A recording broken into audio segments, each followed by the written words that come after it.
Ok, grupo, creo que ya son todos.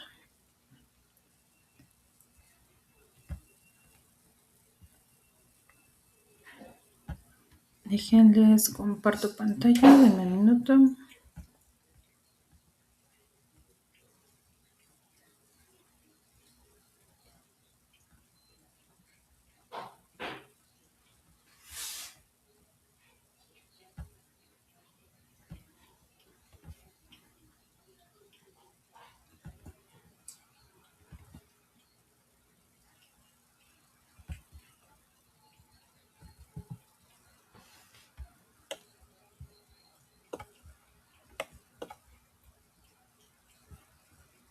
Ok, nos quedamos en esta parte de préstamo mercantil.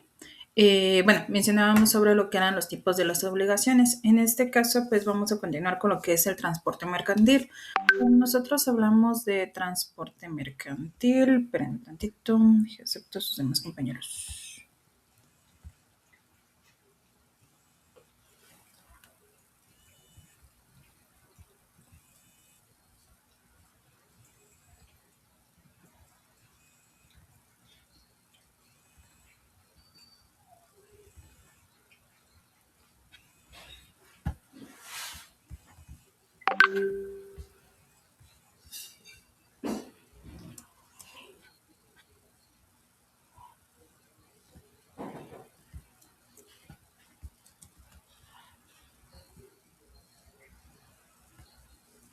Ok, sí es visible mi pantalla, ¿verdad?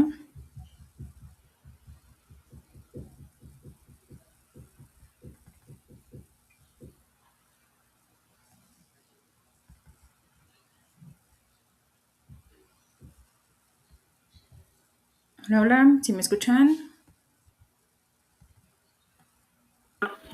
Ok. Sí, Ok, gracias. Vale, les comentaba. Ahí como tal, pues básicamente tenemos lo que viene siendo el transporte mercantil.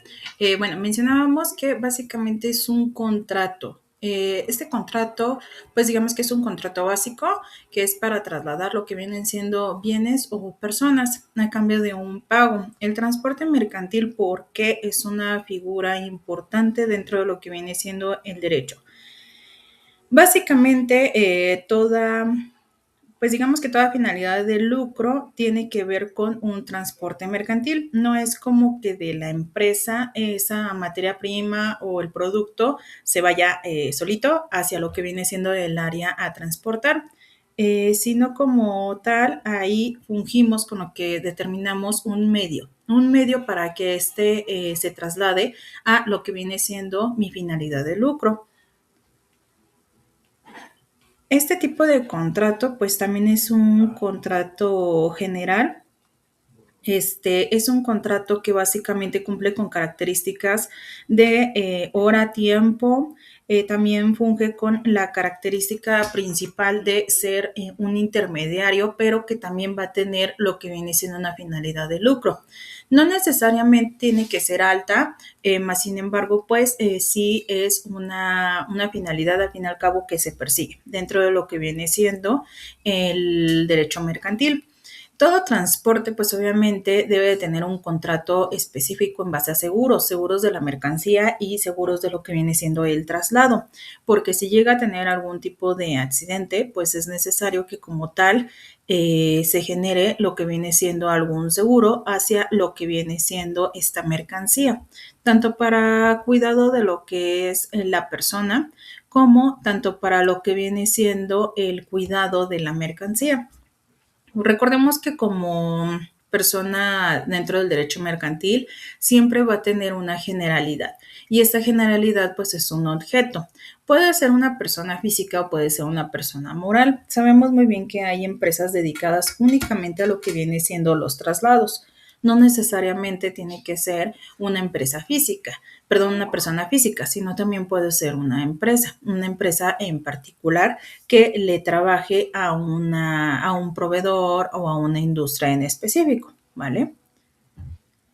De ahí tenemos lo que viene siendo el depósito mercantil. En lo que es el depósito mercantil, pues básicamente son pues hasta cierto punto, bodegas, podríamos así decirlo, para lo que viene siendo el cuidado de esta mercancía. Hay algunas empresas que trabajan vinculaciones internacionales o estatales. Si yo soy una empresa que estoy en Sinaloa y necesito trasladar lo que viene siendo mercancía hasta Yucatán, a lo mejor ya a mí como empresa me conviene tener lo que viene siendo un depósito en Estado de México, que podría ser un punto medio. Entonces, como tal, en esta idea, lo que se busca es que se tenga un lugar donde se pueda guardar la mercancía y también se pueda generar una devolución de esta mercancía, en dado caso de que tengamos algún conflicto. Estas empresas, por lo general, se dedican a intercambios de mercancías durante lo que viene siendo varias regiones. Puede ser un ejemplo Mercado Libre, cualquier tipo de agencia de transportistas trabaja mucho lo que vienen siendo los depósitos mercantiles, porque como tal ellos tienen hasta cierto punto bodegas donde almacenan ciertos productos, en donde ellos hacen la liberación de este producto acorde a quien se los compre. Pero si resulta que tengo un producto defectuoso, lo único que hago es que ese producto me lo regresan a mi bodega y de mi bodega libere otro producto para que posteriormente pues yo haga la devolución a la empresa regente. Estos depósitos también se rigen por lo que viene siendo un contrato. El contrato pues debe de especificar lo que viene siendo la temporalidad en la que va a ser guardado distintos productos. También debemos de especificar cuánto es lo que se va a pagar por lo que vienen siendo esos depósitos. Recordemos que pues el depósito va variando acorde a lo que viene siendo la actividad. Hay productos que no se pueden guardar durante mucho tiempo. ¿Por qué? Porque pues, son productos que pueden llegar a caducar. En este caso, alimentos que sean pues alimentos que no sean de predecederos como tal. Estos como tal, pues básicamente son los que nos van a generar lo que viene siendo una cierta determinación en nuestro lapso de tiempo. Hay algunos productos que no tienen una caducidad, en donde pues el lapso de tiempo puede ser mayor o puede ser largo, 1 año, 2 años, etcétera, dependiendo del giro de mi empresa, pero de forma general siempre el contrato debe de tener un lapso de tiempo. Obviamente dentro del contrato también debe de tener pues hasta cierto punto salvaguardar lo que viene siendo esos productos, que tengan una condición óptima, que en este caso si se los llegan a robar o sufren algún imperfecto por la naturaleza, haya una cobertura, es decir, un seguro que cuide lo que es esta mercancía. Precisamente los contratos se establecen para poder crear una mejor seguridad jurídica sobre lo que viene siendo pues el producto de forma general. Así ambas personas tienen el cuidado de lo que viene siendo ese producto, tanto yo como depósito, como tal cual la empresa en base a lo que viene siendo su producto. No sé si hasta aquí tengamos alguna duda.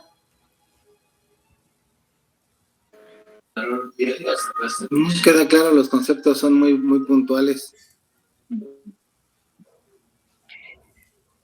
Oiga, Rick, entonces los transportes de las escuelas, este, estas que son, bueno, en nuestro caso aquí en Querétaro, hay muchas, como mamás que sacan sus camionetotas grandes, pues, y dan el servicio a las kinder, a las escuelas, a las primarias, a las secundarias, y obviamente, pues, sacan registran la camioneta con tránsito como de transporte de personal o escolar, pero que yo sepa no les da ningún contrato a las mamás o a las familias. Entonces, ¿no es considerado ese transporte en el comercio? Sí, de hecho ese transporte sí viene siendo parte del comercio, porque al fin y al cabo busca lo que viene siendo una finalidad de lucro. ¿Cuál es Ajá. el incumplimiento ahí? El incumplimiento como tal es que no tenemos o no hay un contrato fijo. Yo quiero Exacto. suponer que ese contrato lo generaron directamente con la institución, más no con cada No. usuario. Mm, a la, bueno, yo lo usé mucho tiempo y solamente la camioneta, la persona todo al principio del año, ponían su cartulina qué colonias son las que iban a dar servicio y se acabó. O sea, nosotros nos arreglábamos con ellos, sabíamos a qué horas iban a pasar, cuándo nos iban a cobrar y todo el rollo. Y la escuela no se hacía cargo de nada de eso. Okay. Incluso sí hubo una ocasión en que sí hubo un choque de cuando mi hija, la más pequeña, estaba en el kinder y afortunadamente ningún niño fue lesionado, pero nos decía la mamá, no se preocupen, tengo seguro, ellos cualquier cosa que les haya sucedido o después salgan con alguna lesión o algo, yo tengo el seguro. Siempre, o sea, obviamente en toda la situación nos recalcaba siempre a todos, ¿no? Yo tengo seguro. Afortunadamente creo que ningún niño se ha lesionado, pero la escuela se deslinda totalmente. No hay contrato con ellos. Ok, entonces en este caso pues sí es un riesgo tal cual porque ella puede decir que tiene seguro, pero realmente nunca verificaron ustedes como padres de familia que sí existiera un seguro. Como tal, pues si ustedes están generando lo que viene siendo este transporte, así sea no de mercancía, sino como tal de personas, sigue siendo un transporte mercantil porque al fin y al cabo le están pagando por ese servicio. Aquí la idea principal es que esta persona tuvo que haber elaborado un contrato en donde todos ustedes lo firmaran, donde se especificara precisamente los pagos, cualquier tipo de daño o perjuicio contra los menores, sobre todo porque son menores de edad. Entonces estamos de acuerdo que es un riesgo el estar dentro de una vía y más lo que viene siendo una conducción. También se tenía que verificar en qué estado se encontraba la unidad, es decir, que la unidad no tuviera ningún tipo de falla mecánica, que existiera un seguro por parte de la unidad, que la persona que está manejando pues tuviera lo que viene siendo la licencia, todos los documentos pertinentes. Era como tal, digamos que lo jurídicamente debido. Sabemos que existe este tipo de personas que se dedican a este tipo de transporte y que no dan esos contratos.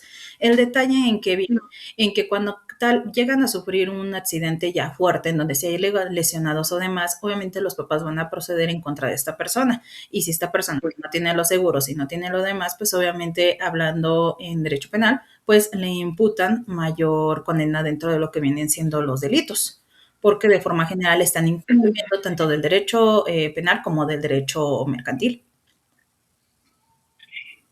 Pero entonces, al no haber ese contrato, el padre de familia sí puede denunciar como tal o demandar, porque hace un momento nos comentaba que sí, si compañera, no teníamos porque ahí, registro, como dijo la maestra, es en el área penal ya, por las lesiones que se infringieron en este caso pues a los menores.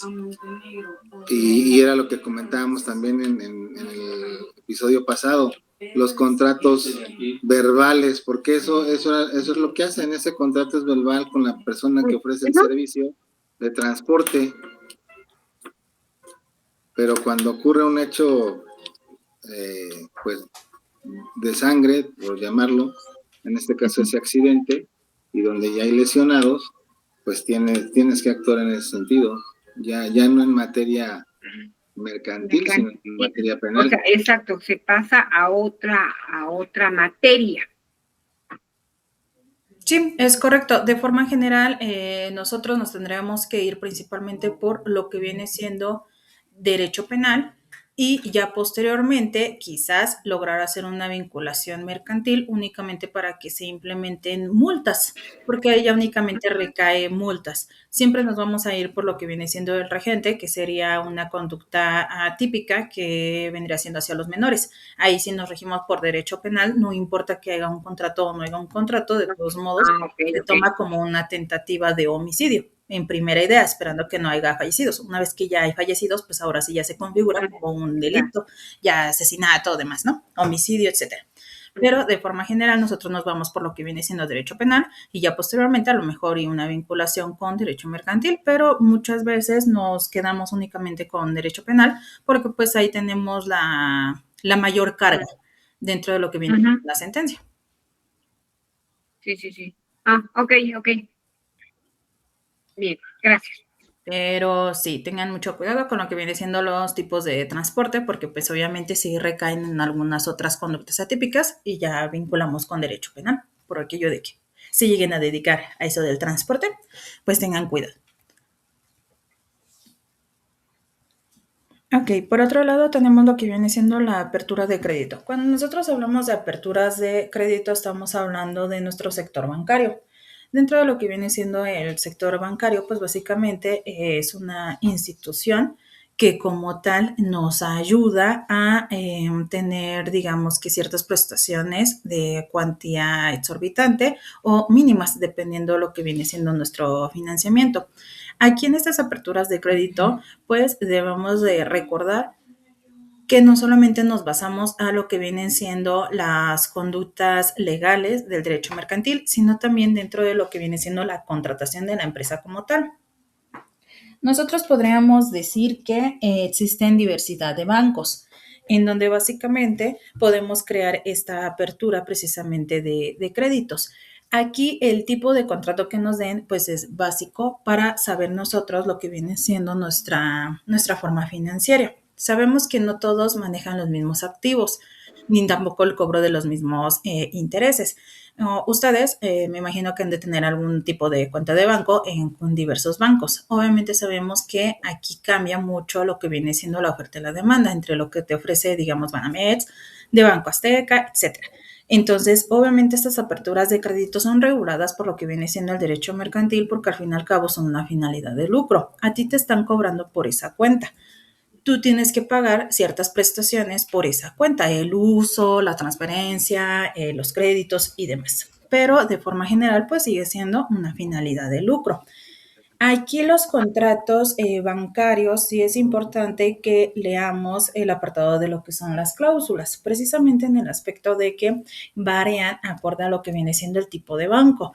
No son las mismas imputaciones que te sometes a un banco que con otro. Entonces aquí es donde se derivan el cumplimiento de esas conductas. Sabemos que nuestra ley regente, que viene siendo el derecho mercantil, es aquel el que va a regir cómo se cumple ese contrato, pero también las cláusulas que te meta el banco son importantes para que nosotros sepamos qué podemos hacer y qué no podemos hacer, a qué obligaciones nos estamos generando y a qué obligaciones no. ¿Hasta aquí alguna duda que tengamos?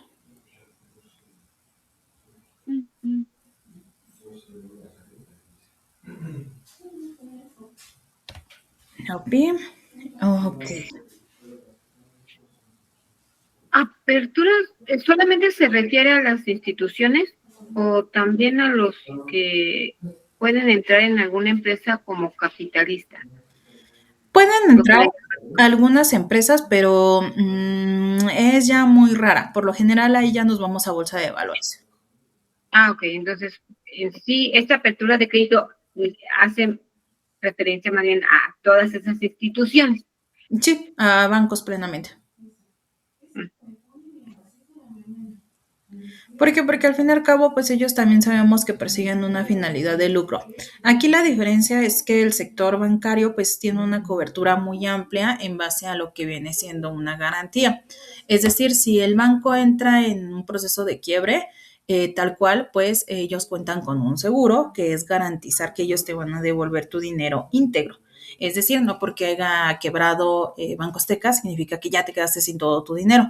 No, ellos tienen un fondo de ahorro y tienen seguros. Estos dos, pues básicamente son como que un salvavidas de lo que viene siendo la institución para que como tal, si llega a pasar eso, a ti te puedan devolver lo que viene siendo tu dinero.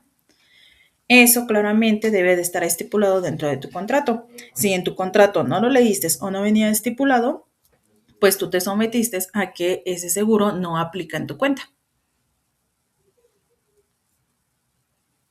Por ese tipo de situaciones, Mesa, cambió precisamente la ley para las instituciones de crédito popular, porque no existía esa supervisión directamente por la Comisión Nacional Bancaria como es ahora, y los usuarios, los socios que tenían su dinero en esas instituciones, cuando llegó a haber ese tipo de quebrantos, pues se quedaban en total estado de indefensión. Exactamente. La regulación, pues básicamente es muy clara. Todos deben de contar con ese seguro.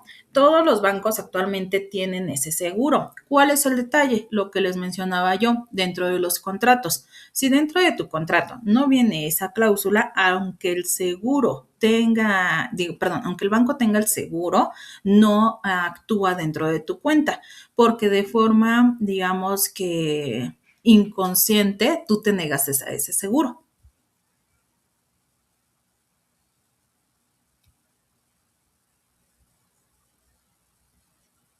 Entonces, al fin y al cabo, pues sí, Las lo básico. instituciones bancarias. ¿Mande? Y todo te cobran las instituciones bancarias en relación a ese tipo de seguros. En cualquier tipo de crédito, personal, pyme, hipotecario, automotriz. Exacto, de forma general, pues todo tipo de contrato debería de tener esta cláusula, pero la verdad es que algunos no las contienen. Entonces, nosotros como usuarios, nuestra obligación es leer esos contratos. Y si no visualizamos ese tipo de cláusula, solicitarle al banco que se haga una modificación de ese contrato o que se anexe esa cláusula. ¿Por qué? Porque por ley debemos de tener lo que viene siendo ese seguro, pero al fin y al cabo las instituciones bancarias no la ponen porque es una forma, digamos que de afectación hacia nosotros, en donde ellos ya nos hacen responsable de tu dinero si entran a un proceso de quiebra. Porque al fin y al cabo, no sé si ya llevaron derecho fiscal, pero cuando lleven derecho fiscal les van a explicar lo que viene siendo el procedimiento de quiebra. En este caso, lo primero que tienes que finiquitar vienen siendo las contribuciones hacia el Estado. Antes que todo, debes de finiquitar tus contribuciones ante el Estado. Posteriormente, la liquidación de los socios.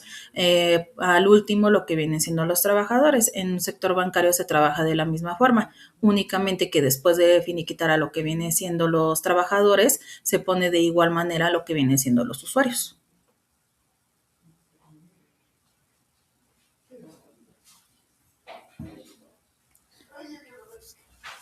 Pero así se maneja.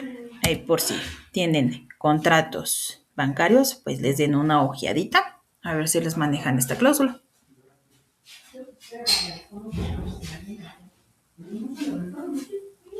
Vale. Posteriormente tenemos lo que vienen siendo los créditos de habitalización o AVIO. Básicamente estos se destinan a actividades productivas. Aquí en los créditos de habilitación son créditos exclusivos para lo que vienen siendo casas productoras. Hablamos de casas productoras cuando nosotros estamos hablando de ganadería, de agricultura, todo esto que se dedica básicamente a la agricultura, estamos haciendo referencia a que son actividades productivas. De forma general, ¿por qué se dan créditos especiales para ellos? Porque estos créditos vienen siendo por temporadas y también cuentan con un seguro. Digamos que nosotros pedimos un crédito para sembrar, no sé, elotes, ¿vale? Hacemos nuestra siembra y todo por inclemencias de lo que viene siendo el clima no se da lo que es la cosecha. A lo mejor llovió mucho y pues obviamente se pudrió la cosecha. O cualquier, digamos que ente agraviado por el clima. De forma general, pues el seguro te dice que si en este caso no se da tu cosecha o no se da tu finalidad de lucro, que es lo que tú estás persiguiendo, te damos un seguro, en donde el seguro te dice que no vas a pagar el 100% de lo que tú me pediste, sino que únicamente te vamos a hacer un deducible y a lo mejor me vas a pagar el 70 o el 80%, dependiendo de cómo te hayamos liberado ese crédito. De forma general, no es que esté perdiendo dinero el banco o como tal la institución financiera, sino que ese seguro principalmente lo cubre lo que viene siendo el Estado para que no tengas una afectación tan grave en donde pues no tuviste ninguna finalidad de lucro y aún así tú tienes que pagar el préstamo completo. Por lo general lo que se cuida es todo este sector porque al fin y al cabo es un sector rico en lo que viene siendo México y a lo que la mayoría de los activos recomienda o se incrementan conforme a lo que viene siendo la masa poblacional. Entre más mexicanitos seamos, pues obviamente vamos a necesitar más cosecha, más producción y demás. Entonces, por eso es que estos créditos, pues básicamente son destinados a esta área y tienen una cobertura más amplia que un crédito normal.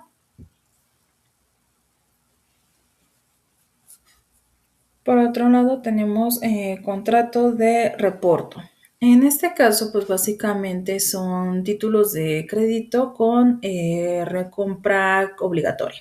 Estos contratos de reporto es cuando básicamente tú te anexas o te adhieres a lo que viene siendo un contrato, pero que este contrato va a seguir durante cierto tiempo de años.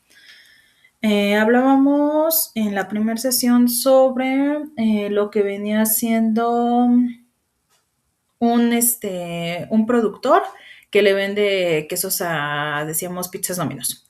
Entonces decíamos que esta empresa se somete únicamente a venderle a lo que viene siendo Pizzas Domino's. En este caso hacen un contrato durante una estadía de un año para ver si el producto es bueno, si me funciona, si realmente atrae a lo que vienen siendo mis consumidores. Digamos que me sale bien dentro de lo que viene siendo este contrato y este año lo trabajamos súper bien. Ok, yo como tal voy a generar otro contrato para el siguiente año, pero yo lo voy a manejar como un contrato de reporto.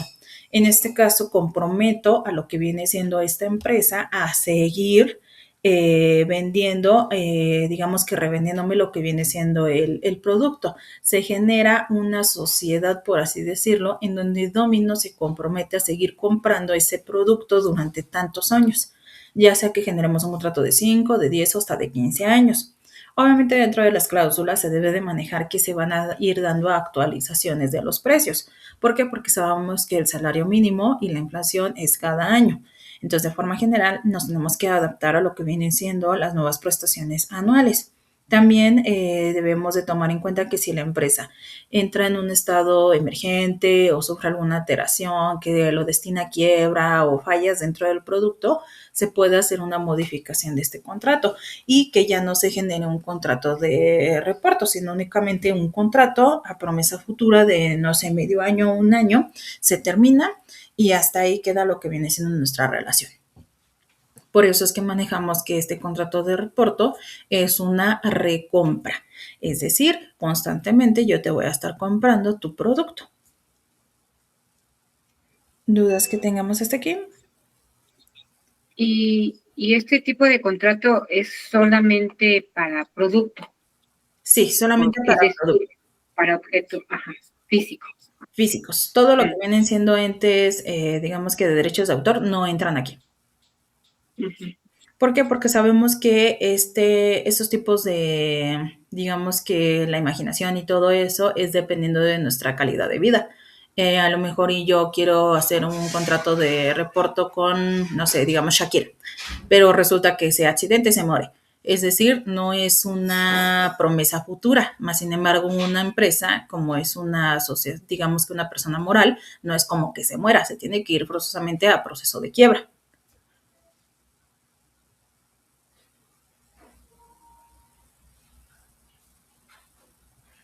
¿Vale? ¿Alguna otra duda?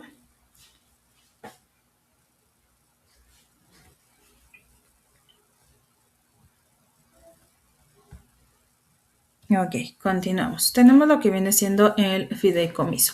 En la parte del fideicomiso, pues nos dice que es una transmisión de bienes para un fin específico administrado por un tercero. En el fideicomiso, nosotros estamos hablando que es un contrato, una contratación que nosotros hacemos, pero que al fin y al cabo vamos a tener un tercero que va a ser nuestro beneficiado. ¿Qué ejemplo les podemos poner? Digamos que puede ser nuestro beneficiario o puede ser hasta cierto punto nuestra bolsita como que de ayuda. En un préstamo siempre vamos a tener un fideicomiso. En este fideicomiso quiere decir que va a haber un beneficiario. En una cuenta bancaria, una cuenta de ahorro también nos pide un fideicomiso, que es hacia un tercero. De forma general, esto es para asegurar lo que viene siendo los montos.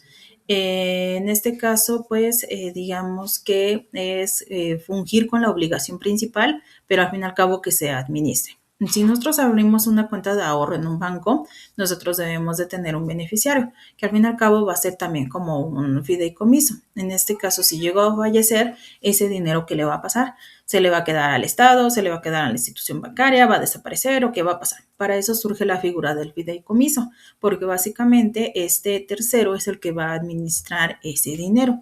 A lo mejor y no fallecí, me quedé, no sé, en estado vegetativo. Obviamente yo ya no puedo hacer uso de lo que viene siendo esa cuenta bancaria. Entonces, ¿qué tengo que hacer? Pues se activa como banco, se llama lo que viene siendo el fideicomiso. En este caso, el tercero es el que va a administrar ese dinero, ya sea para mis gastos médicos o para cualquier cosa necesaria que se requiera en ese momento. El fideicomiso, pues obviamente nosotros elegimos a quién destinamos este fideicomiso. ¿Dudas que tengamos hasta aquí?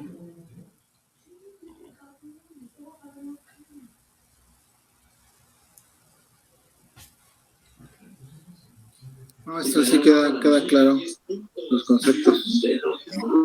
También el fideicomiso es muchas veces lo que algunas personas utilizan para lo que vienen siendo sus hijos. En este caso, digamos que fungen como una cuenta de ahorro, hablando bancariamente, y esa cuenta de ahorro lo registran como un fideicomiso y ponen una persona que va a ser el beneficiario. En este caso, digamos, tengo un hijo de 15 años, ¿no? Entonces yo creo un fideicomiso para ese hijo de 15 años. Él no va a poder tocar ese fideicomiso, ni siquiera lo va a poder manejar porque en primera todavía es menor de edad y en segunda ese fideicomiso se destinó únicamente en caso de fallecimiento de la madre, que soy yo la que está abriendo esa cuenta.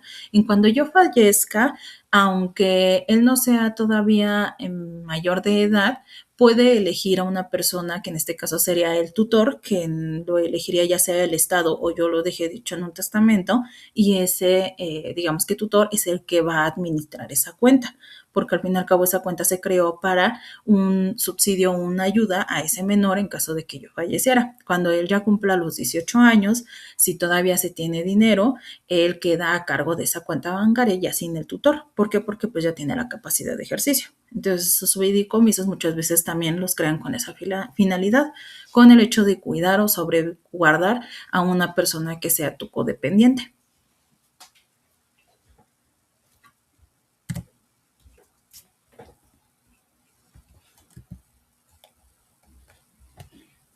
Por otro lado, tenemos el contrato de seguro. El contrato de seguro, pues son los contratos que básicamente nosotros conocemos o el contrato que la mayoría de las personas conocen. Este contrato de seguro, pues básicamente son contratos que fungen en caso de que nosotros fallezcamos o tengamos algún accidente. Precisamente es un contrato de seguro porque lo que busca es una protección ya sea personal o a tus codependientes económicos. Estos contratos por lo general siempre tienen lo que viene siendo una duración extensiva. No es un contrato que finalice cada año. Ese contrato, digamos que es hasta el momento en el que tú sufras un accidente o bien hasta que tú des la cancelación o no emitas los pagos. Sabemos que hacer un contrato de seguro tienes que emitir determinados pagos. Dependiendo del tipo de seguro que tú elegiste, es el monto que te van a cobrar. Entre el seguro sea más grande, es decir, más cantidad te den por fallecer o por sufrir un accidente, es más el monto que tú tienes que pagar por este seguro. También estos seguros pues tienen un contrato digamos que bastante específico el sobre cómo debes de tener ese accidente.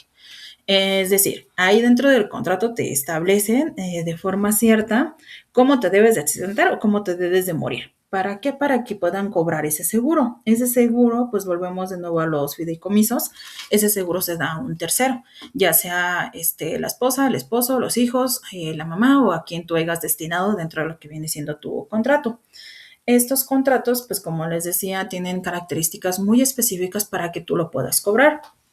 Si a alguno de ustedes les ha tocado cobrar este tipo de seguro o ha sufrido un accidente y ha tenido que cobrar el seguro, sabemos que son trámites pues bastante largos y detallosos. ¿Por qué? Porque es presentación de mucha documentación y acreditar exactamente las figuras que ellos te piden, exactamente cómo te caíste o cómo chocaste o cómo te pasó esta acción y demás. Entonces, hasta que no se compruebe el hecho y se vea que sí lo cubre tu seguro, se hace la liberación de lo que viene siendo ese dinero. Si no se llega digamos que a comprobar o no pasó el accidente como debería de haber pasado según tu contrato, no se libera ese seguro. ¿Por qué? Porque al fin y al cabo dentro del contrato tú te sometes a las cláusulas que ellos mencionan sobre los tipos de accidentes. Precisamente por eso manejan tipos de contratos dentro del seguro, porque depende a lo que tú te dediques, es también el tipo de seguro que te ofrecen. Si eres policía, te van a ofrecer un tipo de seguro con más amplitud, con más cobertura, a si a lo mejor eres, no sé, carpintero. Es decir, los dos tienen un riesgo, pero de forma, digamos que pronta, no es el mismo riesgo cotidiano. Ahí las primas suben, ¿no? Como lo mencionas, compañera. Exactamente, en este caso, pues básicamente lo que viene siendo el del policía va a ser más costoso que el del carpintero. Lo mismo ocurre con los carros, entre los carros de uso particular y los de plataformas. Sí, porque los seguros para plataformas son carísimos y los servicios, bueno, no dejan de ser caros los otros seguros que son para el uso cotidiano, pero sí la prima es mucho mayor. sí, porque obviamente sabemos que un carro de plataforma pues requiere mayor, pues digamos que mayor riesgo en el caso de un accidente. No lo vemos tanto en la afectación que va a tener el carro, sino la afectación que puede hacer a terceros. La responsabilidad civil. Por así decirlo. Entonces eso influye también dentro de lo que viene siendo nuestros contratos en seguros. Por otro lado, tenemos lo que es la fianza mercantil. Cuando hablamos de la fianza mercantil, es una garantía. Es una garantía de cumplir ciertas obligaciones, pero ¿de quién es esta garantía? No es directamente de quien está pidiendo, solicitando la fianza, sino es de un tercero. Aquí es la figura que todos conocemos como avales. Los avales básicamente es una fianza mercantil en donde pues un tercero se somete a cumplir las obligaciones en caso de que la primera persona no lo haga. Sabemos muy bien que un aval es en el caso de que, no sé, yo soy el aval de mi mamá. Si mi mamá no paga, yo sé que yo debo de pagar, porque por eso estoy firmando como aval. Esa es una fianza mercantil. La idea es esa, garantizar el cumplimiento de la obligación por uno o por otro medio, pero que al fin y al cabo se dé ese cumplimiento de la obligación.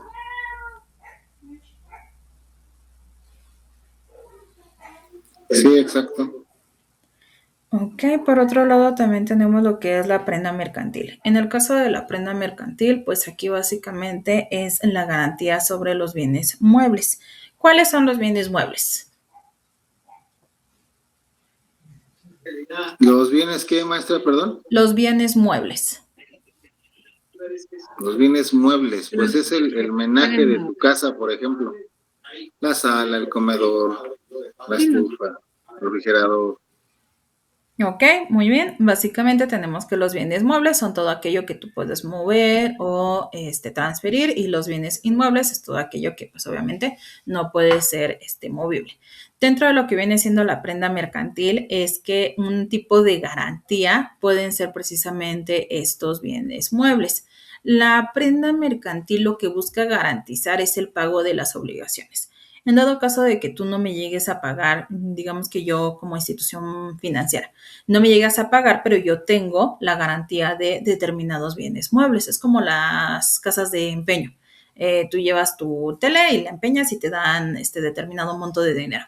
Y de ahí te dan una tarjetita donde te dicen que lo puedes recuperar tu pantalla en cuanto pagues ese préstamo, más aparte intereses. Y tienes que ir pagando semanalmente y demás. Entonces, en este caso, si tú no lo haces, lo que hace la tienda es vender lo que viene siendo ese bien mueble para recuperar lo que viene siendo su dinero. Ya no obtiene tal cual una ganancia plena, pero se hace la recuperación de su dinero. Esa es como que la idea de la prenda. Es el contrato de prenda, ¿no? El famoso contrato de prenda. Exactamente. Lo que se busca pues es garantizar lo que viene siendo la obligación, el cumplimiento de nuestra obligación, porque al fin y al cabo somos una finalidad lucrativa, Entonces, no, lo que se busca es que no se pierda lo que viene siendo ese monto o ese dinero, porque representa un daño a lo que viene siendo esta institución, que generando muchos daños, pues se puede dar lo que es un quiebre.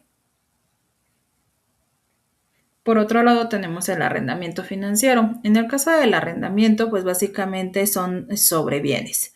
El arrendamiento nosotros lo conocemos como una figura también del apartado civil, pero en mercantil se denomina arrendamiento financiero. Es básicamente el uso de esos bienes, pero que también los puedes adquirir. Esto se da. Hay unas. Yo tengo un ejemplo, maestra, yo creo que es perfecto el de leasing con los automóviles ahora. Se les ofrecen a algunas empresas como arrendamiento bajo contrato y al final del contrato, que es más o menos, bueno, no más o menos, es a 18 y 24 meses, tú tienes la opción de comprar ese vehículo que tú sacaste de arrendamiento, pero y obviamente ya el valor va a cambiar porque ya hay un desgaste, ya te lo venden como un vehículo usado. Exactamente. Digamos que lo que se busca es un ganar-ganar. ¿Por qué? Porque al fin y al cabo yo te estoy rentando el vehículo, tú sabes en qué condiciones está, ya digamos que te acostumbraste o te adaptaste a él, sabes que no requiere digamos que mucho uso mecánico, está en condiciones óptimas. Entonces, como tal, yo ya te ofrezco el hecho de que tú lo puedas comprar a obviamente un menor precio y hasta cierto punto hay algunas empresas que esos pagos de arrendamiento que tú diste los toman ya como saldo a favor dentro de lo que viene siendo tu compra. Sí, se deprecia ya de manera tal, y digo, ya ahí entraríamos al tema también, pues contable y fiscal, porque precisamente sobre eso se basa el precio final al que lo vas a pagar. Exactamente, van sacando lo que se llaman deducibles.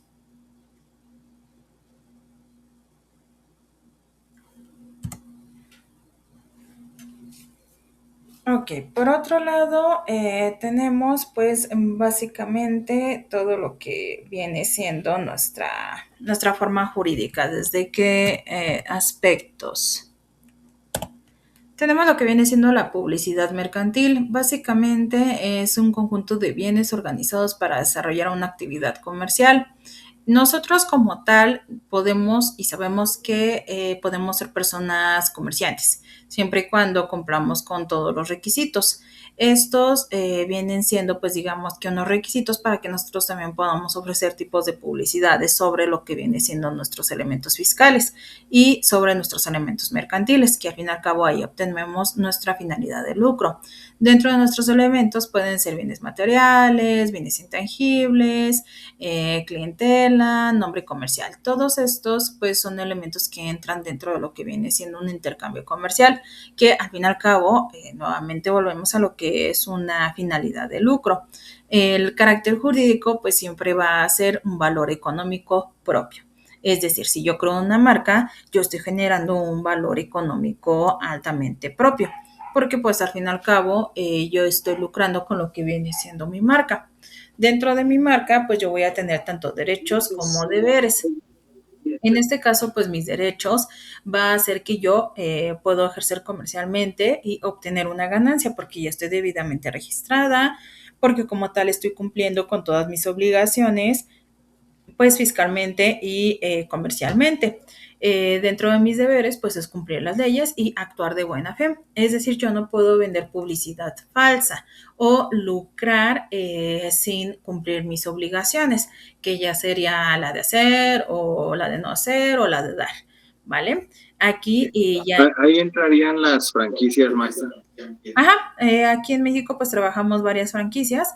Ahí como tal, yo debo de cumplir con lo que viene siendo mi actuar de buena fe. Si yo estoy rentando una franquicia, debo de cumplir con todo lo que la franquicia me pide, los colores, la forma de acomodar el producto y demás. Si yo llego a dañar la marca, pues obviamente ya me cobran lo que vienen siendo daños y perjuicios porque viene dentro de mi contrato.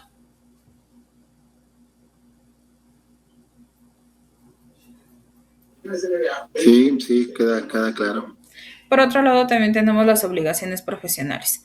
En las obligaciones profesionales, pues aquí estamos hablando sobre contratos ya específicos sobre nuestro actuar. Aquí son registros, es contabilidad y es cumplimiento legal. ¿Desde qué aspecto? Nosotros como tal, pues sabemos que podemos generar lo que viene siendo ciertas finalidades de lucro dentro de lo que viene siendo nuestra actividad profesional. Al fin y al cabo somos abogados y estamos dentro de lo que viene siendo el comercio. Pero también como estamos dentro del comercio debemos de fungir de forma positiva, es decir, no trabajar nada con conductas de mala fe. Nosotros, al tener obligaciones profesionales, también debemos de incluirnos dentro de un registro y dentro de una contabilidad. El hecho de que tú seas abogado no necesariamente te tienes que registrar como una persona moral si es que no vas a abrir lo que viene siendo tu despacho jurídico. Es decir, en este caso puede ser una persona que puede fungir como lo que viene siendo su actividad, por así decirlo. Pero de forma general, pues sí es necesario que nosotros registremos lo que viene siendo esta actividad. Como persona, pues digamos que física, también nosotros podemos... Ahí cabría esa situación, ¿no es ser persona física con actividad empresarial como Exactamente. abogado? Nosotros tenemos que cambiar lo que viene siendo nuestro régimen. Ya hablando fiscalmente, este régimen lo debemos de adaptar a lo que viene siendo nuestra profesión. Nosotros como abogados también recibimos lo que viene siendo pues una finalidad de lucro. Entonces debemos de pagar también lo que viene siendo impuestos. De forma general, nosotros dentro de lo que viene siendo nuestro registro, tenemos que llevar una constante actividad o registro de lo que viene siendo nuestras ganancias, una contabilidad para que estemos cumpliendo dentro de lo que viene siendo nuestra forma legal. Esta contabilidad nosotros lo llevamos a través de lo que viene siendo nuestro registro del SAT, en donde ahí vamos a hacer nuestra declaración. Nosotros al ser profesionales, pues la genérica que utilizamos es que tenemos que estar declarando mes con mes lo que nosotros cobramos por lo que viene siendo nuestras prestaciones de servicios. Y de ahí ya el SAT nos libera lo que viene siendo cuánto monto tenemos que pagar por lo que viene siendo nuestra contribución y al año presentar lo que viene siendo nuestra declaración para ver si tenemos saldo a favor y se nos hace la recuperación de ese saldo a favor. Pero esas vienen dentro de nuestras obligaciones profesionales, que tengamos un registro y que llevemos nuestra contabilidad dentro de lo que es la norma. ¿Vale? ¿Dudas que tengamos hasta aquí, grupo?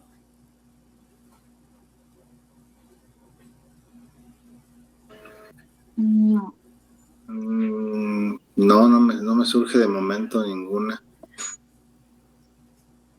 Que como tal es lo que deberíamos hacer, pero la realidad es que profesionalmente hablando, algunos no llevan a cambio lo que viene siendo su cambio de usuarios dentro de lo que vienen siendo las El declaraciones. régimen y todo eso. Digo, Exacto. eso sería el deber ser, ¿no?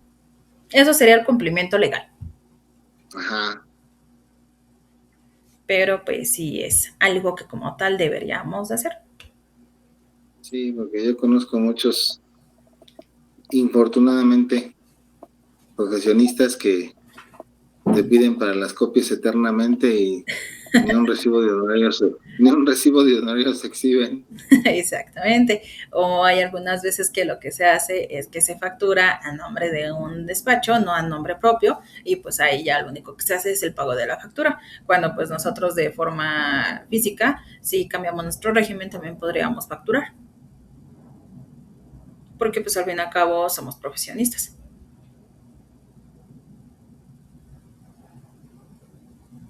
Sí, correcto. Vale, de ahí tenemos lo que viene siendo la publicidad. Yo tengo una duda, maestra. Disculpe que le interrumpa, No te preocupes. pero ahorita que estamos hablando de los servicios profesionales, este, normalmente, bueno, en la práctica los abogados son expertos en demandar sus honorarios, como lo dice bien el compañero. Pero también, como excepción, cuando nos demandan un cobro de honorarios que nosotros consideramos indebido, como excepción podemos argumentar la negligencia profesional. Sí, en el cual recordemos que es un delito. Entonces, como tal, sí procede y pues ya de ahí nos abren investigación y vamos a ver qué tanto has declarado y qué tanto no has declarado. Ok, entonces eso me da apertura el día de mañana para implicarle un posible daño. ¿Es correcto, maestra? Sí. Ah, ok, perfecto. Gracias, maestra, qué amable. De nada. Sí, sí, se caen responsabilidades muy delicadas, sobre todo en materia mercantil y en materia civil, pues estamos trabajando con el patrimonio de nuestros clientes muchas veces. Sí, de todos modos, recuerden que siempre al hablar de contribuciones, pues es algo que le afecta directamente al Estado. Entonces, pues obviamente al Estado no les gusta que afectemos lo que viene siendo su entidad lucrativa. Entonces, digamos que por ese medio es donde a nosotros nos pueden causar una mayor afectación.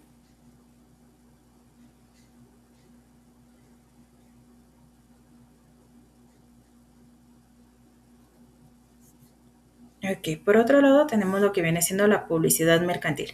Cuando nosotros hablamos de publicidad mercantil, pues básicamente mencionábamos que era todo ese tipo de publicidad que podemos hacer referente a lo que viene siendo nuestro comercio.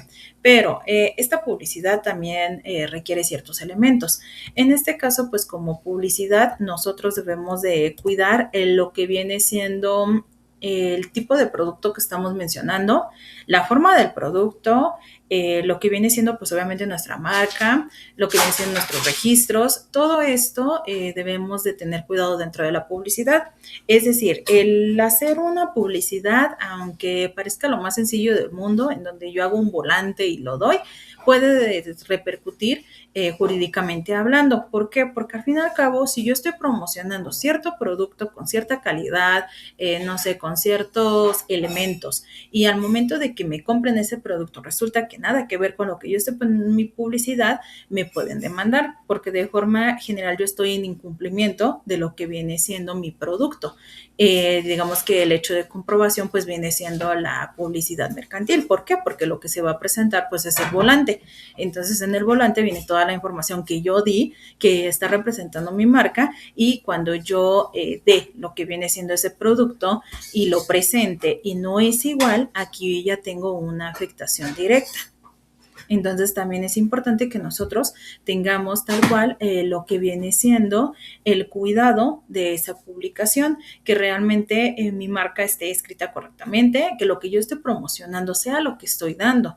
Si yo estoy diciendo que voy a vender, no sé, una hamburguesa color verde, que sea el verde que estoy promocionando y que sí sea verde. Si yo te vendo una hamburguesa amarilla, pues nada que ver, porque se supone que la publicidad lo que te está invitando es a que tú adquieras ese producto porque te estoy promocionando mi producto con ciertas características y cualidades que si no estoy cumpliendo, pues hasta cierto punto estoy haciendo publicidad falsa o viciosa. Entonces, pues la publicidad también viene siendo un riesgo de afectación dentro de lo que viene siendo el derecho mercantil.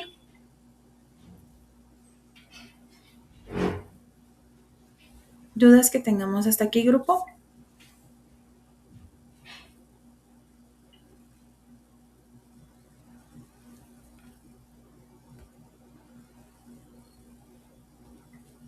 Ya se me están durmiendo.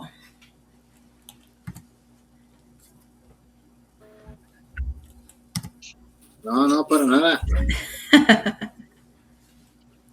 Los demás compañeros yo creo que sí. Esto está más que interesante.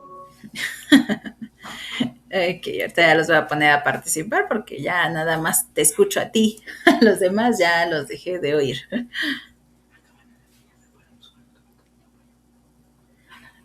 Ok, vamos a quién tenemos por acá. Tenemos a ver, Alejandra. Aquí sigo, maestra, aquí sigo. Alejandra, ¿qué me podrías dar como ejemplo de prerrogativas? Acorde a tu definición que tienes en pantalla, ¿qué me podrías poner como ejemplo? ¿Ejemplo de qué, maestra, perdón? De prerrogativas.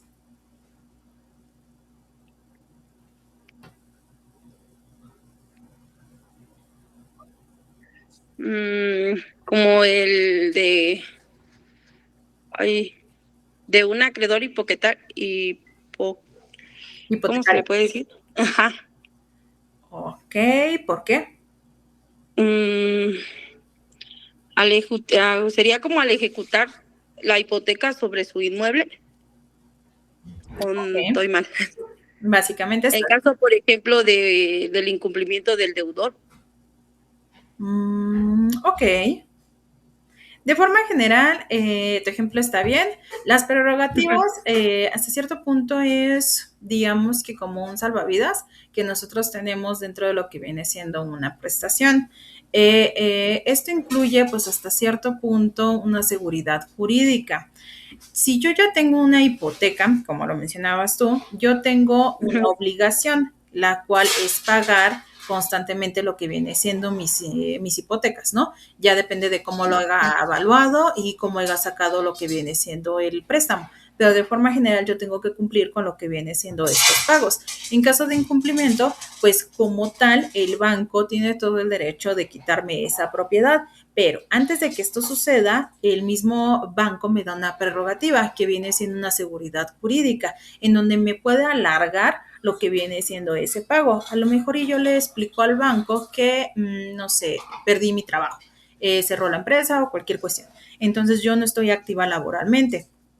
Para esto, pues obviamente yo no voy a pagar lo que viene siendo las mensualidades porque pues obviamente no tengo dinero. En este caso, el banco abre lo que viene siendo una prerrogativa y me extiende, pues hasta cierto punto, un permiso de no pagar durante 1 o 2 meses, máximo 3. Y de ahí y ya empezamos nuevamente con los cobros y se hacen los ajustes, porque yo voy a tener que reponer esos 3 pagos que no estoy efectuando. Entonces, de forma general, pues digamos que las prerrogativas son eso, son omisiones o permisos que nos dan desde un ámbito mercantil para que nosotros podamos cumplir con lo que viene siendo nuestras obligaciones o nuestras responsabilidades. Esto influye en todos, digamos que todo el tipo de contrato, siempre y cuando venga dentro de las cláusulas. Ejemplo, en Infonavit tenemos lo que viene siendo las casas. Sabemos que nosotros podemos cambiar nuestros puntos por una casa e ir pagando en cómodas mensualidades o quincenas. En este caso, Infonavit te da lo que viene siendo 3 prerrogativas, que son 3 omisos. Si tú te quedas en caso de desempleo, te da 3 meses sin pagar y posteriormente sigues dándolo de que es tu pago, pero únicamente lo puedes ocupar 3 veces. Si tú ya quemaste tus 3 oportunidades, pues ya fuiste, no puedes pagar, no puedes pedir ni otro tipo de prerrogativa. Entonces, de forma general, toda institución financiera tiene lo que viene siendo estas prerrogativas, ¿vale? Que vienen siendo como privilegios que podemos tener. Sí, podríamos decir que sí. Estas prerrogativas, pues básicamente tienen que ser sobre quien está contratando. Obviamente la financiera debe de tener un objetivo que al fin y al cabo es ayudarnos a que nosotros podamos cumplir con lo que viene siendo nuestra obligación, a cuidar lo que viene siendo la marca o el servicio que ellos están dando. Si nosotros, no sé, fuéramos Infonavit y no te doy este tipo de prerrogativas, pues obviamente la gente no va a querer tal cual solicitar lo que viene siendo las casas con nosotros, porque va a decir, ay, no, y si me quedo sin trabajo, me van a quitar mi dinero en mi casa. Entonces, pues no, mejor busco otra empresa, ¿no? Entonces, de forma general, pues ese es su objetivo, cuidar también lo que viene siendo su marca y mejorar lo que son los servicios. El método que ellos utilicen, pues ya es dependiendo del tipo de contrato que a ti te den. Hay algunas que dan 3 omisos, como lo es Infonavit, hay otras que nada más te dan 2, hay otras que nada más te dan 1, pero pues el lapso es hasta 1 año. Entonces ya aquí es dependiendo a lo que tú te quieras someter dentro de tus obligaciones. y pues siempre vamos a poder comparar lo que vienen siendo nuestros núcleos de empresa. Recordemos que aquí en México tenemos el beneficio del derecho de competitividad. En este caso, pues el monopolio no está permitido. Eso nosotros nos asegura que podemos checar nuestro producto en otras casas o nuestra fianza en otros bancos y quedarnos con el que más nos convenga. Obviamente, pues esto ya es referente a los datos que nos manejen las empresas. ¿Dudas que tengamos hasta aquí? Sí, maestra, yo tengo una duda. En cuanto a estas prerrogativas, dentro de un juicio, ¿cómo las podríamos abordar cuando somos demandados? En este caso O nos sea, tenemos que ir al ajá. contrato. Siempre en los contratos nos deben de especificar todo este tipo de datos, de prerrogativas. ¿Por qué? Porque al fin y al cabo el contrato te debe de explicar qué pasa si tú haces esto, qué pasa si tú no haces esto, qué pasa si yo como empresa no hago esto, qué pasa si sí lo hago y demás. Los contratos precisamente dentro de lo que vienen siendo los tipos de fianzas y de forma general en el derecho mercantil deben de ser muy claros, totalmente transparentes. Precisamente aquí es donde entran otras instituciones que viene siendo lo de la ley de transparencia y todos los datos generales que como tal debe de exhibir la empresa a la cual tú estás solicitando un servicio, porque al fin y al cabo es nuestro derecho como usuarios el tener ese contrato y que ese contrato esté muy bien especificado. Si dentro del contrato no vienen estas especificaciones, yo no puedo proceder contra lo que viene siendo la institución o en su caso la institución no puede proceder en contra mía. Entonces deben de ser muy claros estos tipos de contratos. Si la empresa no te da ese contrato, tú puedes pues denunciar lo que viene siendo la empresa porque te está negando un derecho que tú tienes. Ok, he visto, maestra, estados de cuentas certificados, precisamente algunos de ellos de Infonavit, y observo que prácticamente no toman en consideración lo que usted nos acaba de comentar, que eran normalmente los 3 meses Uh-huh. que opera el seguro. Entonces, voy a decir, nunca he visto, de hecho, nunca lo he visto que algún contador haya aplicado una deducción precisamente en relación de esos 3 meses dentro de su cálculo. Dentro de lo que viene Entonces, siendo el reglamento de Infonavit, ahí te menciona el apartado de omisos. De hecho, hasta el capítulo se llama omisos. Y ahí te explica exactamente qué es un omiso, cómo opera un omiso y cómo puedes tú solicitar el omiso. Porque tal cual lo que sí te especifica mucho Infonavit es que tú como usuario debes de solicitar ese omiso.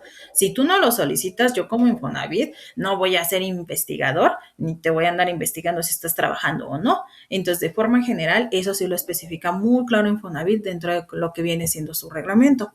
¿Por qué? Porque esos omisos se van cuantificando. Infonavit tiene algo que se llama macrodemandas. Esas macrodemandas, digamos que es una compilación de lo que vienen siendo varios deudores que ya van a enfrentar un proceso de embargo. En este caso, todos esos deudores ya tienen 3 o 4 omisos. Precisamente se van juntando los omisos porque buscamos el embargar esa propiedad. Si tú como usuario ya me pediste digamos que el uso de un omiso, que sería una prestación durante 2 o 3 meses de falta de pago, Infonavit lo debe de registrar para que ese omiso no se active y digamos que tú sigas en cero. Cuando tú no me solicitas ese omiso, yo lo tipifico con que ya llevas un omiso, es decir, ya llevas una falta de pago. Ahí como tal yo ya te voy contando los meses hasta que caen los 3 omisos y ya eres una persona que yo puedo integrar dentro de mi macro demanda. Pero eso viene en el reglamento de Infonavit. De hecho, el reglamento de Infonavit lo puedes encontrar dentro de su plataforma. ok, pero ahí no podría ser una falta de seguridad, en este caso para el trabajador, porque si bien es cierto, muchas de esas personas pues carecen del conocimiento de sus derechos y no tienen acceso a algunos de ellos hasta plataformas digitales para observar esa situación.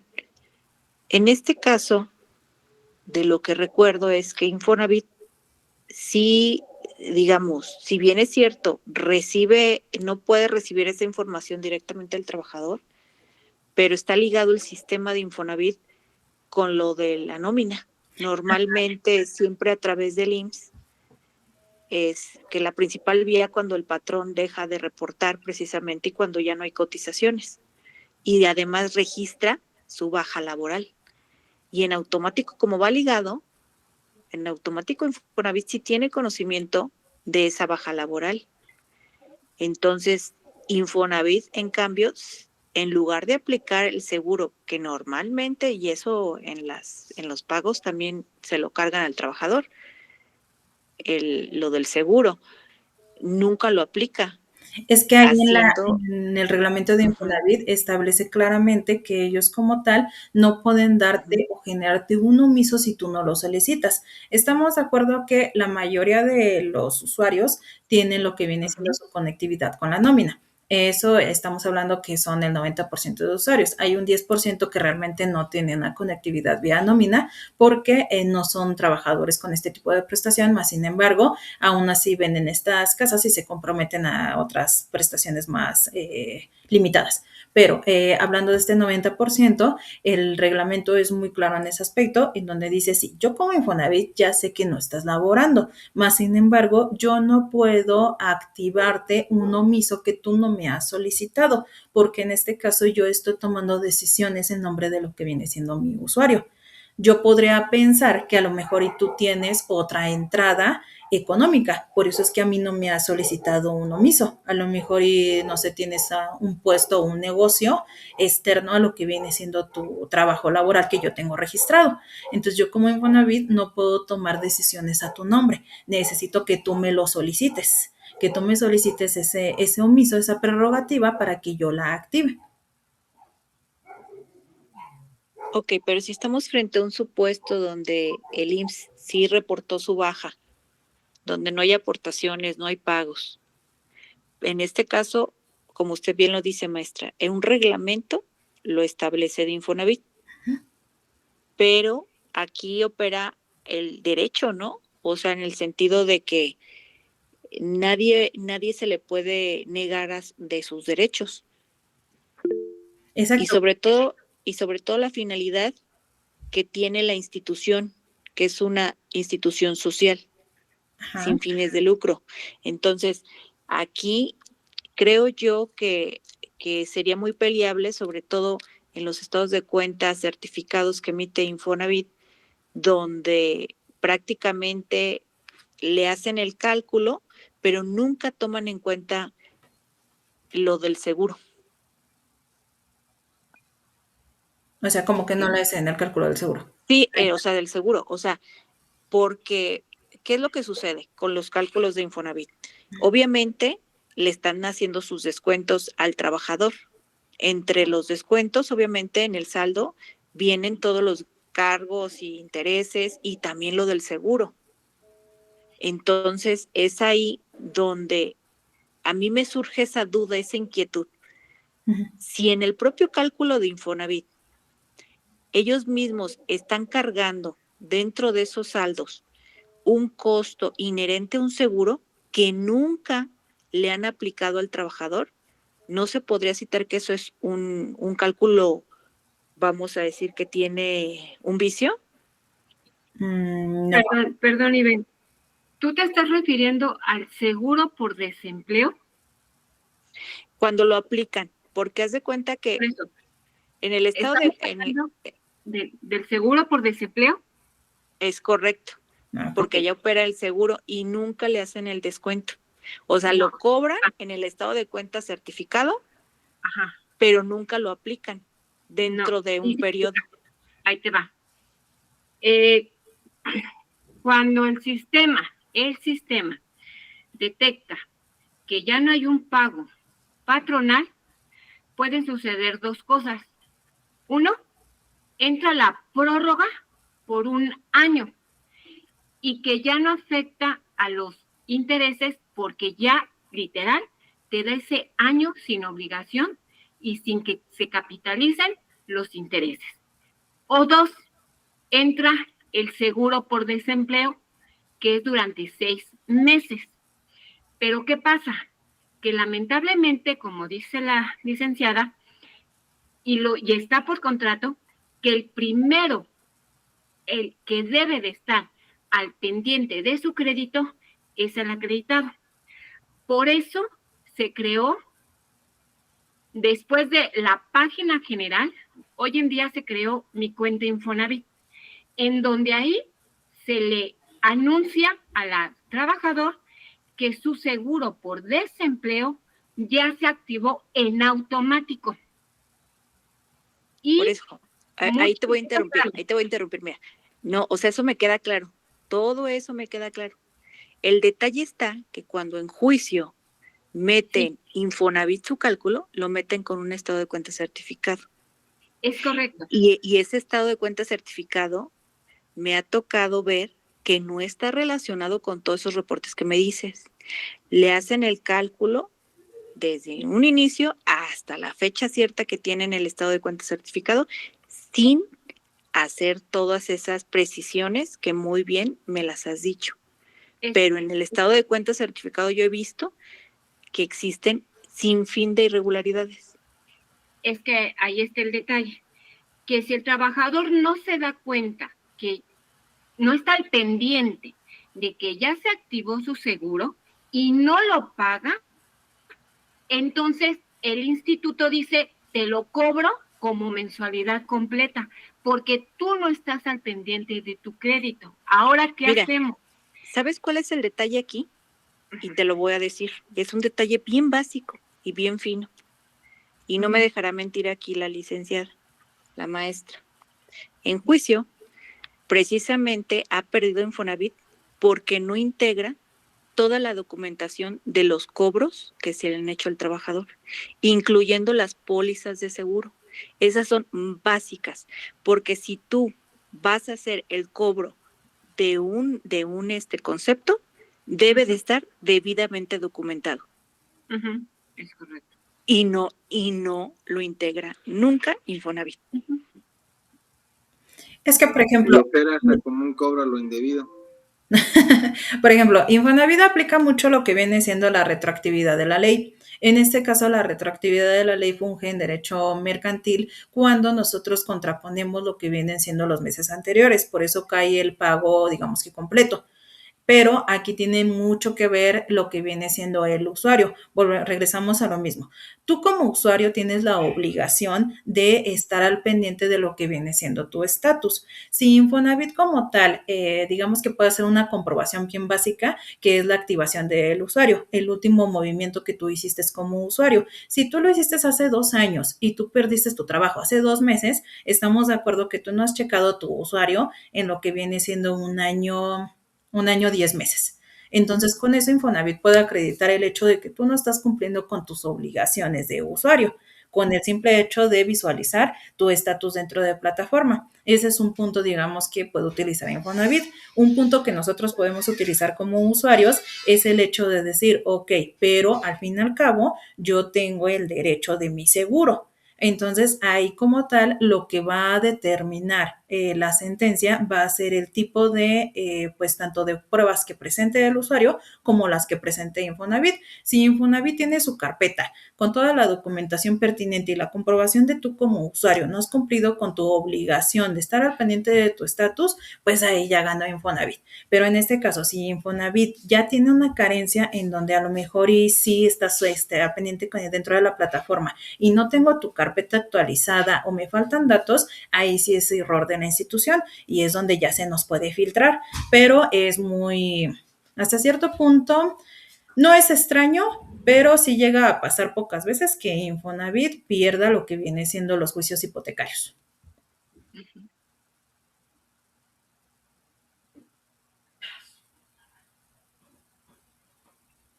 ¿Ya se me fue Ivette? Sí, pues él Yo es aquí el sigo, administrador maestra. finalmente. Aquí sigo. Nada más que sí, definitivamente ahí es, sobre todo los créditos donde ya tienen más de 10, 15 años, entre administración y administración no integran debidamente el expediente. Digo, hasta ahorita, donde me ha tocado participar, Infonavit siempre se le van 2 documentales básicas. La primera, los gastos notariales.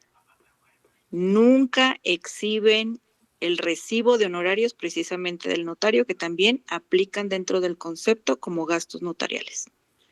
Sí, Y las pólizas de seguro, que eso debe de ser de forma anual, sí, durante puede todo el ser periodo que estaba haciendo el cálculo. una filtración que pueden llegar a tener, pero estamos de acuerdo que sí se me hace un poco extraño porque Infonavit precisamente por eso tiene despachos jurídicos que son exclusivos de ellos, para que lleven, digamos que toda la documentación y no pierdan este tipo de asuntos jurídicos, porque pues al fin y al cabo es dinero para ellos. Posteriormente que realizan el embargo, pues ellos hacen procesos de remate, que es donde pues nuevamente vuelven a revender esa casa, pero de forma general sí puede llegar a pasar. Se me hace extraño que tengan este tipo de filtraciones. Por lo general, pues sus abogados están como que ahí a la par con lo que viene siendo este tipo de documentación. ¿Sabe cuál es la situación real, maestra? Yo también estuve trabajando con una notaría y llevaba Infonavit. ¿Y qué era lo que sucedía? Al notario, por ejemplo, ponía ahí como un arancel, de tal precio a tal precio del bien, se le va a pagar tanto. Normalmente, lo único que le pagaban al notario en aquellos entonces, estamos hablando de 15 años aproximadamente, era una cantidad cerca de 4,000 pesos, porque obviamente ellos van por volumen, porque son cientos de escrituras. Sí. Y al trabajador le cobraban de gastos notariales por honorarios del supuesto notario casi 20,000 pesos, cuando al notario se le pagaba únicamente la cantidad de 4,000 pesos.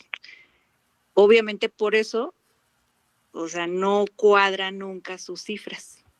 No digo que sean todas las dependencias, porque cada estado se maneja diferente, pero al final de cuentas es Infonavit y existen esas irregularidades de los que hemos trabajado dentro de, sabemos que los costos que realmente le aplican al trabajador son irreales a lo que ellos realmente pagan al notario. Entonces, ahí nunca va a empatar. Ahí jamás iba a coincidir la cifra del recibo del notario con el estado de cuenta del trabajador. Exacto. Y le cobran sobre todo porque se lo acumulan. Sí, sí, porque al final es algo que tienen que pagar. Ahí es donde quiebran ellos, porque no tienen manera de comprobarlo. Sí, aunque sí se me hace un poco extraño. Por lo general, Infonavit sí es muy cuidadoso en esos aspectos. Como tú dices, a lo mejor y es por la parte que te has topado ver, pero por lo general sí es muy, muy extraño que ellos pierdan esas cosas.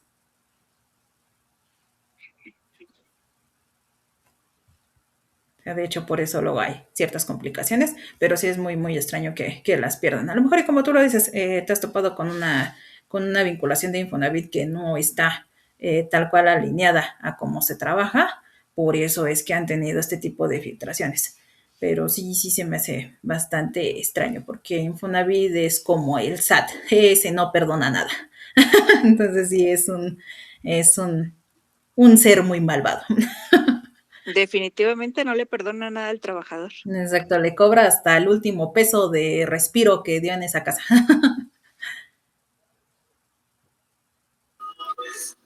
Pues excelente ejemplo y debate. Creo que es muy interesante. Ok, pues damos por cerrada lo que viene siendo la materia. Espero que se hayan podido solucionar todas las dudas que se llegaron a tener. De todos modos, si en lo que viene siendo el transcurso del día de mañana que hagan su examen tenemos alguna duda, pues me mandan un mensajito y ya los estoy yo atendiendo, ¿vale? De todos modos, si no quieren mandar el mensaje en el grupo, me lo pueden mandar a mi personal sin ningún problema. Ya ven que estoy ingresada ahí en el grupo, me lo mandan a mi personal, cualquier situación, cualquier duda, ya ahí me lo mandan y ya yo les voy contestando, ¿vale? Ya únicamente me ponen su nombre porque no los tengo registrados a todos. Ok, grupo. Perfecto, entonces subiría a Classroom el examen. El día de mañana queda prácticamente todo el día ahí para que se conteste hasta las 12. Exactamente. Ya ustedes ¿Correcto? deciden en qué horario lo pueden contestar, lo contestan y pues ya, yo ya genero lo que viene siendo su calificación y ya de ahí nos vemos el siguiente jueves para iniciar con la siguiente materia. Perfecto. Ya ¿Cuánto entonces extra? únicamente mandaría este último material que vimos el día de hoy, ¿no? Exactamente. Dime, Ok. Grace. ¿Cuál sería la otra materia, Lick, para irla Si mi checando? memoria no me falla, creo que es derecho ambiental. Ah, ok. Sí, si mi memoria no me falla. ¿Vale? Bien. Gracias, Lick. Ok, que pasen bonita noche. Nos vemos dentro de 8 Hasta días. luego, Muchas gracias. Igualmente, maestra. Hasta luego. saludos, Gracias, bonita compañeros. noche. Bye a Buenas todos. Bye. noches. Hasta luego. Hasta luego.